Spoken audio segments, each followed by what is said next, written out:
Thank you, Nirmala ji. Honorable Finance Minister, and Nari Shakti has never been on display as much as you have shown it in North Block over the last 5 years. Steady, robust, and growth numbers that everybody is seeing. Audiences, I think she deserves a big round of applause.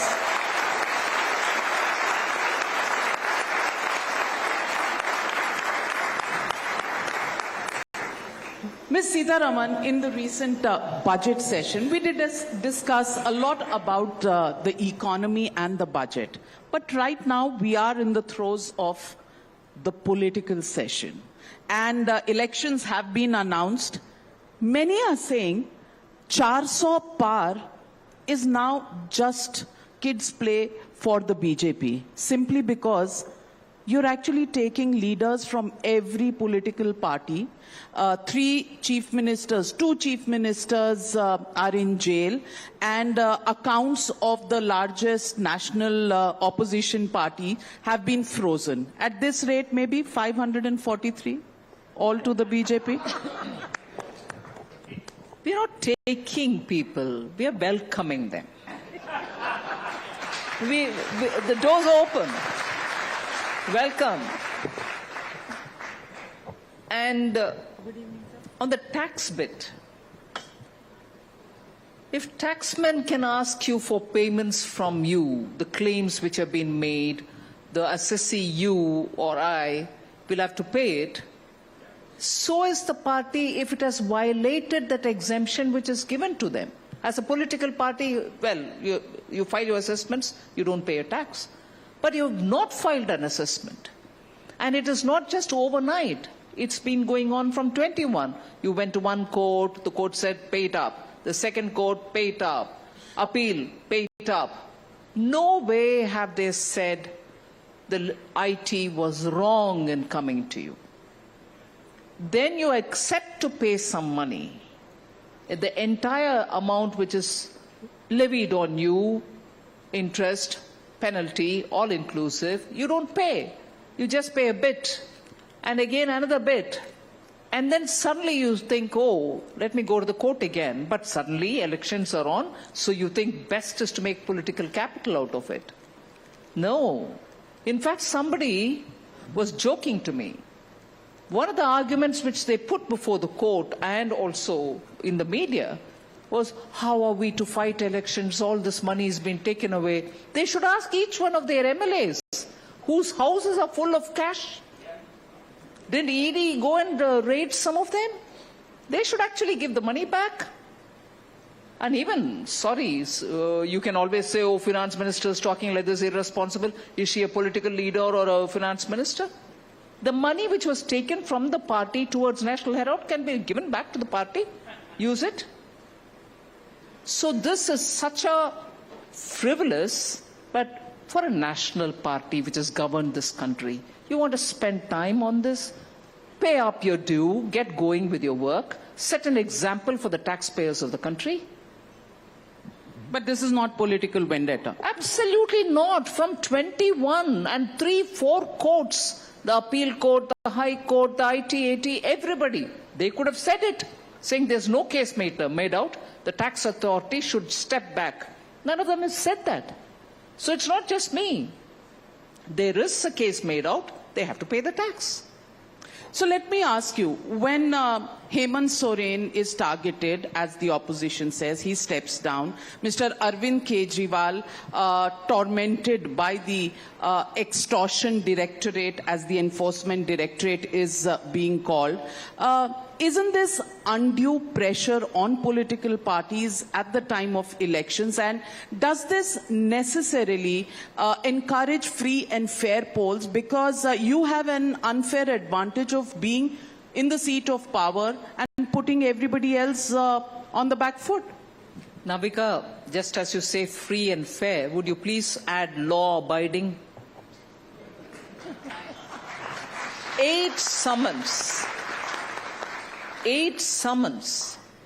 You have one or the other reason, and there you didn't tell me that this is political vendetta. You said, no, I have some other work. No, my assembly is on, budget session is on. No, I have a campaign to go somewhere. At that time, political vendetta didn't suit you. Now political vendetta, when even the court has said, go up here. Ms. Nirmala Sitharaman, let me also ask you. Very recently, a very well-known film star joined your party. I'm talking about Kangana Ranaut. There were statements made by the social media chairperson of the Congress party, Supriya Sreenet, for which even the Election Commission of India has now issued a notice. I want to ask you, statements of this kind, how does that make you as a woman politician feel?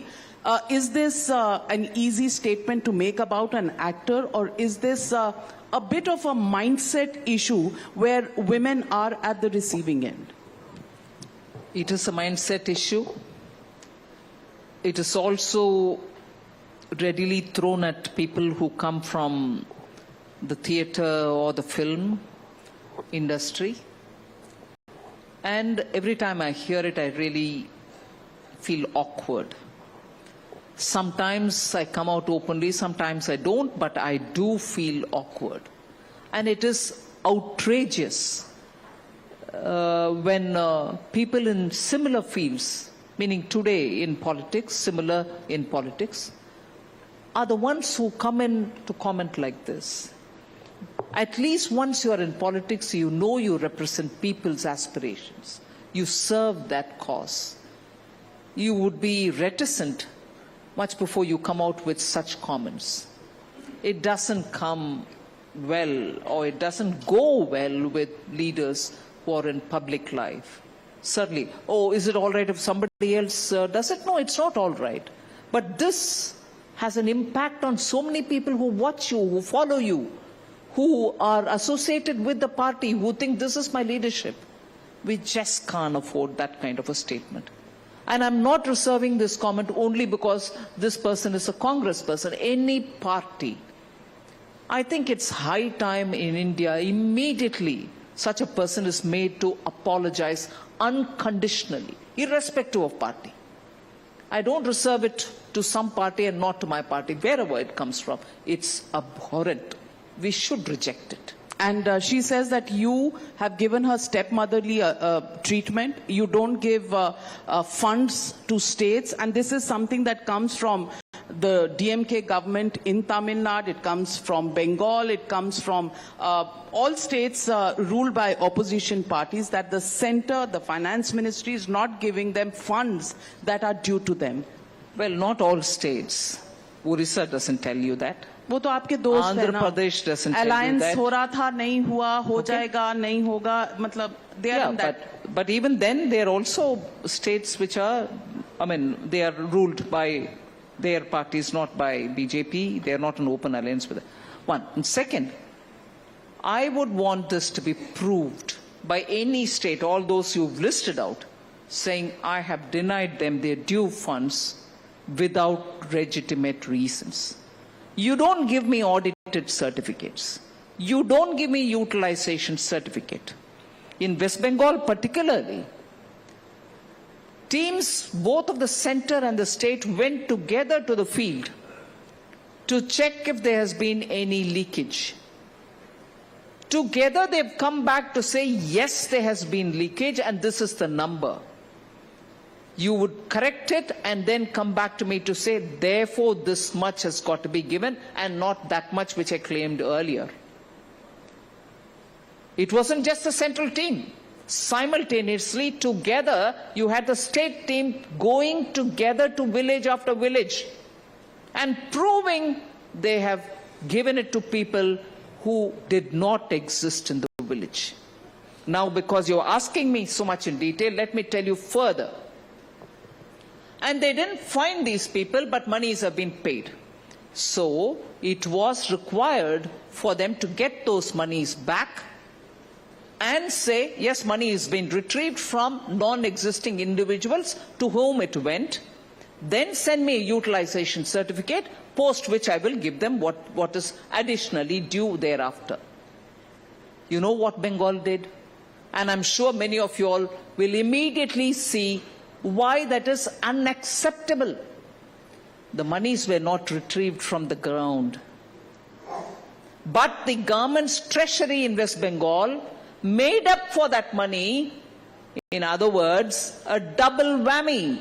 It goes to unknown people.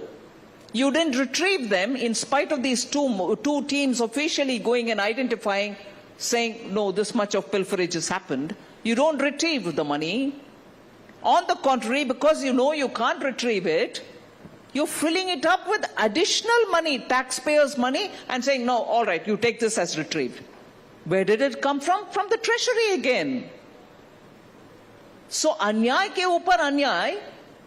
And when I say, sorry, how will I give money now? You're doing wrong. You stepmotherly treatment to West Bengal. Somebody should stand up and ask these questions. And when we ask these questions in the parliament, we are shouted down, they walk out, they refuse, they say, Modi, you're a dictator. Arey Baba, you are filling up the coffer with money which was supposed to have been retracted from wrong hands. You didn't. Instead, you're putting the money again from the taxpayers' treasury. How right is that? And when questions are asked on these, oh, stepmotherly treatment,